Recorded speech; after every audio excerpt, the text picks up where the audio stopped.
Bate-papo com Rafaela Feitosa. Wilson Freire, 52 anos, é médico, natural de São José do Egito, é escritor e romancista, contista, cordelista, ensaísta e cineasta. Wilson Freire está agora na produtora de cinema A Candinheiro. Eu vou conversar com ele por telefone. Mas antes, que melhor possam os senhores conhecer o Wilson Freire, que em nossa presença emigra, ele mesmo se apresenta. Carnaíba é terra boa, foi lá que me batizei. Em São José eu nasci, em Sertânia eu me criei. Em Recife eu tô penando desde quando aqui pisei. Esse é meu currículo, Vitor. Começou bem. Boa tarde, Wilson Freire. Boa tarde, Rafaela Feitosa. Agradeço muito o convite de estar participando desse programa e digo desde já que é um grande prazer e que fico à disposição para outra oportunidade. Realmente vamos ter outras oportunidades. Você é um artista das palavras e temos muitos assuntos para abordar. Hoje eu gostaria de falar mais precisamente com o Wilson Freire, médico, que desenvolve um belo trabalho no Hospital Oswaldo Cruz com as crianças portadoras de câncer, justamente usando a literatura. Este é um lado seu desconhecido até dos seus amigos. Uma identidade secreta sua. Usar a arte e a literatura para ajudar as crianças na cura e no conforto. Eu trabalho lá no projeto chamado A Arte da Medicina, às vezes curas, de vez em quando alivia, mas sempre consola. É um programa que a gente utiliza a arte em várias manifestações artísticas, da dança, a capoeira, a pintura, o cinema, a grafitagem, e para trabalhar essa questão discutir a questão da saúde com as crianças que têm câncer. E a gente trabalhou também lá numa manifestação da literatura de cordel, onde a gente grafitava o uso do hospital e levava textos de relação à saúde em forma de cordel, né? Que era uma forma de ter uma compreensão mais ligeira, mais assimilada pela população que é assistida aqui no hospital. Além do uso do cordel, em que fase está agora este projeto, Wilson?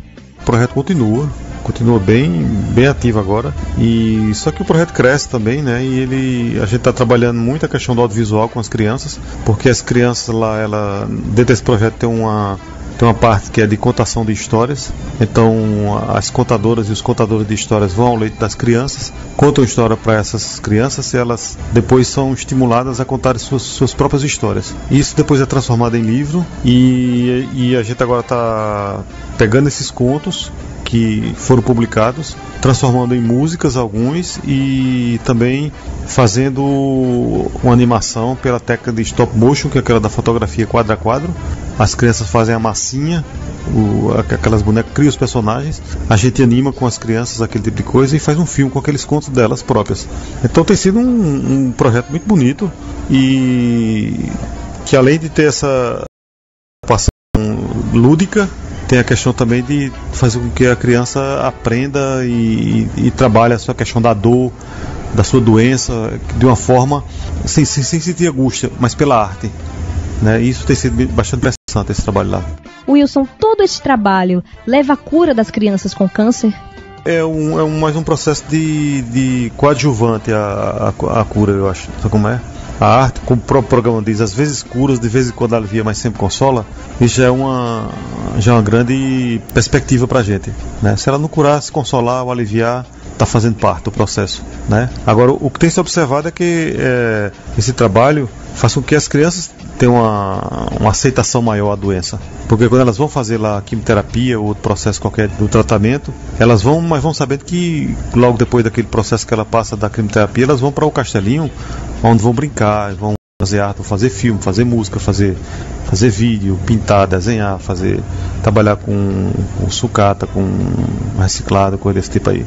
E isso tem alguns depoimentos de crianças, pacientes, que elas dizem: antigamente eu vinha para cá para fazer uma quimioterapia, agora é o contrário, eu vim brincar e de quebra eu faço uma quimioterapia, né? Então inverteu os parâmetros da concepção de dor e doença, esse tipo de coisa. Isso é fantástico.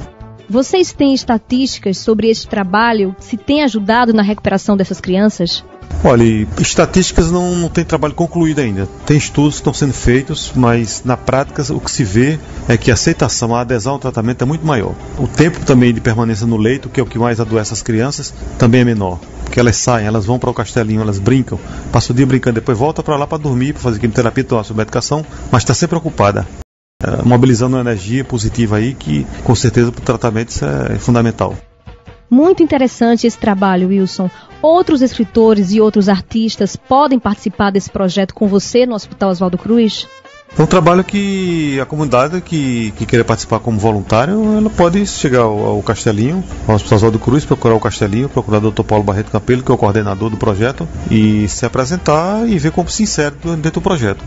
É um projeto que precisa de voluntários, né? De artistas que tenham tempo ocioso, que queira participar de alguma forma, utilizando a sua arte em benefício da cura ou do alívio, né? Enfim, será bem-vindo, com certeza. O interessante é que você tem um livro que aborda a literatura de cordel e a medicina. Como eu trabalhava com a literatura do cordel, uma empresa lá de São Paulo achou de me chamar para fazer uma pesquisa sobre a literatura do cordel e medicina. E aí eu pesquisei durante um período, o período dos 100 anos do cordel, do que os poetas da literatura do cordel tinham feito sobre essa questão, utilizando a linguagem do cordel para debater temas de saúde e medicina de maneira geral. Wilson Freire, vamos falar agora de você. Você é autor de um interessante romance, A Mulher que Queria Ser Micheline Verunsky.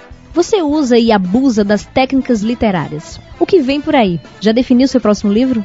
Do romance eu escrevi de uma forma mais intensa 4 textos, que eu estou mais ou menos no mesmo número de páginas escritas já, e agora eu vou ter que decidir qual deles eu vou pegar para terminar, né, para poder ver se no ano que vem ou ao final desse ano eu estou publicando meu segundo romance. Wilson, você então começa com 4 livros inicialmente, para depois escolher um que será terminado e publicado. Me fala sobre os temas e desta tua preocupação em não usar um narrador onisciente, aquele que sabe tudo em teus romances. São 4 temas diferentes um do outro, né? Que falam de temas, um tema urbano, outro tema mais rural, outro que é um tema que começa na zona rural, termina na zona urbana, mas que sempre tem um elemento claro, né? Primordialmente um elemento humano aí que narra essa história, né? Sempre na primeira pessoa, porque eu acho na questão da literatura, quando se narra na terceira pessoa, a onipresença desse narrador, eu acho isso muito estranho, entendeu? Então, por isso que meus personagens eles falam, eles se narram, né? É só frescura mesmo de escritor. Wilson Freire, permita-me, mas parece frescura de escritor. Hoje se discute muito isso, de usar um narrador onisciente na terceira pessoa. Já abordamos esse tema aqui, inclusive, na oficina literária deste programa. Fala pra gente dessa tua preocupação. Quando eu estou narrando na primeira pessoa, eu conto uma história, eu sou o personagem, eu digo minha história. Então, isso é interessante, para mim isso é interessante, porque eu falo, o personagem, no caso, fala, ele diz que sente. E quando eu narro na terceira pessoa, tem o narrador contando o que eu estou sentindo, o que o fulano está sentindo, eu acho uma onipresença muito danada, como se diz assim, muito metida, de querer dizer o que eu estou sentindo, dizer o que o outro está sentindo, esse tipo de coisa, esse narrador, na terceira pessoa. Então, não tenho nada contra, mas eu prefiro fazer dessa maneira, porque eu acho que sai com mais veracidade a coisa. É uma técnica muito moderna. Muitos escritores têm dificuldade de trabalhar essa técnica em que a história é contada pelos personagens. Exatamente, os personagens conduzem a história o tempo todo. E embora muitas vezes eu faça uma falsa narrativa, como o livro de romance que eu escrevi, A Mulher que Queria Ser Micheline Verunsky, que foi o último romance que eu escrevi, então tem uma pegadinha. Quem vai ler vai saber essa pegadinha do truque do narrador da história, onde tem um falso narrador aí que, enfim. Nascido em São José do Egito, você começou com a literatura de cordel, mas consegue hoje em sua literatura abordar temas tão universais e a usar as técnicas do romance moderno.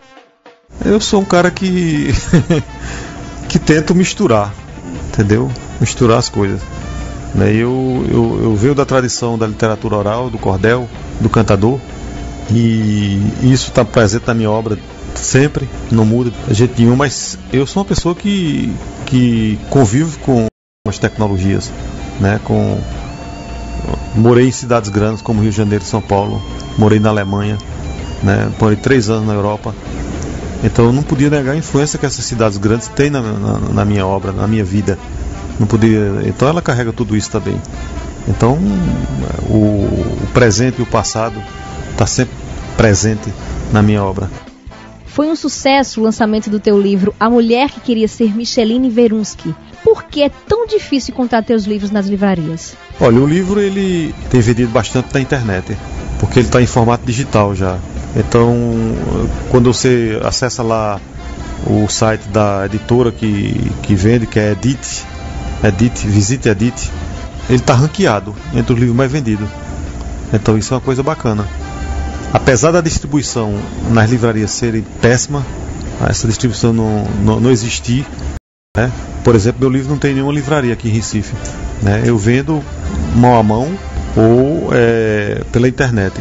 E apesar disso, não ter nenhuma livraria, as pessoas estão descobrindo o livro na internet e estão comprando de uma forma bastante interessante, né? Isso para mim tem sido confortante. São pessoas que compram meu livro, amigos compram e pessoas que não me conhecem também. Isso é interessante. O nosso programa tem observado exatamente isso. Vende-se muito mais livros pela internet e quase nada em livrarias. Ou seja, repetindo o que já falamos antes, cada escritor é vendedor do seu próprio livro. O autor, como o Marcelino Freire disse, o autor que publica seu livro senta a bunda na cadeira esperando que ele faça sucesso, ele não vai fazer nunca. Ele tem que ser o camelô do seu próprio trabalho. Tem que estar debaixo do braço, oferecer às pessoas, enfim, senão não consegue. O que existe hoje nesse mercado editorial são as grandes editoras, que elas conseguem colocar seu livro nas livrarias, e as pequenas editoras ou os autores independentes mais entrarão nas livrarias. E também não tem problema não, a gente sobrevive do mesmo jeito. Wilson, vamos aproveitar para falar também sobre os mini-contos que você vem produzindo. Você já tem 3 livros de contos publicados. Pois é, os microcontos, os mini-contos, as micronarrativas, são coisas que hoje me interessam muito e que eu, no dia a dia, vou trabalhando essa linguagem. É uma coisa que faz com que ela tenha um acesso mais fácil aos internautas, de uma maneira geral, que é onde eu publico, né, através do Twitter e do Facebook. As pessoas que têm pouco tempo de leitura, elas conseguem ler aquilo e ter uma resposta imediata. E o que eu acho interessante da micronarrativa é que ela não é uma narrativa pronta, que dá já a mensagem pronta ao leitor. O leitor complementa, ela dá um toque. Por isso que é interessante isso, onde você pega um texto que diz assim, por exemplo, que eu escrevi no meu livro Cinquentinha, Lampião morreu no escuro, né? Que eu chamo Triste Destino. Ou você diz, não estava nem aí para a confusão entre São Jorge e o Dragão, chama-se No Mundo da Lua. Quer dizer, aí o leitor pega isso e viaja, faz sua própria história. Então a micronarrativa, ela tem esse poder, né? Ela é interativa também. Você publica no Facebook diariamente mini contos com o tema Meu Querido Diário e outro com o tema Espelho Meu. O que eu noto em teus mini contos é que são trágicos, e nesse trágico tem muito humor. Isso é uma tendência porque as pessoas se identificam de imediato, com o humor principalmente. O humor é aquela coisa que mais pega. Acho que o humor é visguento. E a tragicomicidade na literatura é uma coisa que é interessante também, né? Porque as grandes obras literárias, elas são muito trágicas, né? E pouco cômicas. E acho que a alma brasileira, ela é tragicômica. A gente vive uma tragicomédia cotidiana. E essas micronarrativas que eu pratico no dia a dia, elas têm um pouco dessa tragicomicidade, né? Também levam para reflexão. Essas coisas que eu tenho trabalhado com o Espelho Meu e o Querido Diário, elas levam a reflexão. Com certeza elas levam a reflexão, né? São realmente 2, 3 frases que eu escrevo, em que quem lê já fica sabendo do que se trata o assunto e viaja também. Wilson, você pode nos dar exemplos desses mini-contos? Por exemplo, um microconto chamado Degolado. O diretor quem mandou, corta, né? Isso é um microconto. Outro que chama-se Em Circo de Pobre. O bêbado é o equilibrista. E o outro chama Síndrome de Peter Pan. Via a cara e não admitia que era coroa. Então, essas são coisas do nosso cotidiano, esse tipo de coisa. Isso é bacana, isso me interessa muito, esse tipo de literatura. Muita gente não gosta, diz que não é literatura, mas o que é literatura? O romance que eu escrevi, A Mulher que Queria Ser Micheline Verunski, é um grande mergulho nessa história. O que é literatura? É a história de uma prostituta, de uma mulher que quer escrever sua própria história e que não quer dar que outras pessoas escrevam sobre ela. E ela aprende a ler, ela vai e quer contar sua própria história, começa a escrever e de repente ela conhece um escritor, o cara manda essa pessoa para uma oficina de literatura, oficina literária, e tem toda essa discussão: o que é literatura na oficina literária? O que é literatura? O que é literatura? Então é uma reflexão que eu faço, né? As minhas coisas, tem um micro-romance também que eu escrevi no Twitter, chamado, que são 140 capítulos, com 140 caracteres, que são a quantidade de caracteres máximos do Twitter. Cada capítulo são 140 caracteres, em que se discute essa questão da literatura, do voyeurismo na literatura, né, de você hoje se expor nas redes sociais, né, do exibicionismo também na literatura, do autor exibicionista, voyeurista também que é. Então essa discussão que rola. Micheline Verunski, no meu livro A Mulher que Micheline Verunski, debate esse tema. E no micro-romance chamado 140, volta a debater esse tema também, né? A grande discussão: o que é literatura? Principalmente hoje, a comunicação, com as facilidades de se publicar, com a internet, com as impressoras de alta qualidade dentro de casa, e vai dizer que não é literatura? O quê? É meio coisa perguntar, e letra de música é literatura? Isso eu discuto também nesse romance, né? O que é literatura? Vamos discutir o que é literatura então. O que não é literatura? Quem pode dizer? Você aborda em seu livro essa questão de que se a letra de música é literatura. No programa Observatório de semana passada, debatemos esse assunto com o escritor Sidney Rocha, um colega nosso que diz: as letras das músicas de Chico Buarque é poesia, e as da banda Calypso não é poesia. O que você conclui desse debate? Pode não ser poesia para ele, mas para o cara que gosta de Calypso que ele sente como poesia aquilo, entendeu? Então, essa questão é muito do universo de quem tá sentindo a coisa. Eu acho que a gente tem que combater essas coisas, quem não gosta, porque a gente vive numa democracia, tem que dizer mesmo o que é que sente, se essa coisa é de péssima qualidade ou de boa qualidade. A gente pode dizer isso, mas tem pessoas que discordam da gente, que dizem: não, eu gosto disso. Por que eu gosto? Porque me toca. Chico Buarque pode não tocar aquela pessoa, mas Calypso pode tocar, e toca milhões de pessoas no país. Isso é ruim, isso é bom? Mas, Wilson, você não observa que essas letras de músicas populares românticas, consideradas bregas, com o tempo começam a ser menos discriminadas? O poeta Miró, nosso grande Miró, que eu também fiz um documentário sobre ele, Preto, Pobre, Poeta Periférico, ele está fazendo umas palestras bastante interessantes aí fora por essa coisa, que ele mostrando as coisas que esses autores como renegados, e hoje culto, como Odair José, né, que foram renegados durante toda uma geração, e hoje aí toca no Canal Brasil como culto, como não sei o que, esse tipo de coisa. Valdir Soriano, que virou culto também, esse tipo de coisa. Como essas pessoas foram influentes na poesia dele. E todo mundo sabe que Miró é um poeta urbano, trágico, né, de uma contundência social que poucos poetas conseguem fazer como ele faz, e com poesia, com beleza. E ele não nega essa influência dessa poesia na vida, na história da sua poeticidade, né? Então eu acho que o poeta, de maneira geral, ele está aberto para essas coisas, né? Aceitar e não aceitar também, criticar, ser criticado também, e dependendo do bode de cada um, que acha que seja ou não literatura, que goste ou não, esse tipo de coisa. Mas literatura, para mim, cabe em todo buraco. Depois de escrever e pensar tanto sobre o que é literatura, queremos saber qual é a conclusão que você chegou a respeito da pergunta que você se fez. Wilson Freire, o que é literatura?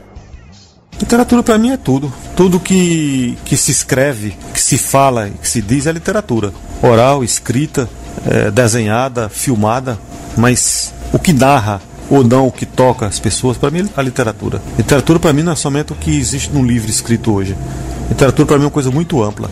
Quando o Zé Monteiro, por exemplo, ou o seu Lídio Monteiro, que é o irmão do Zé Monteiro, começa a narrar aquelas histórias que ele contou na história da vida, e ele está ali, está narrando.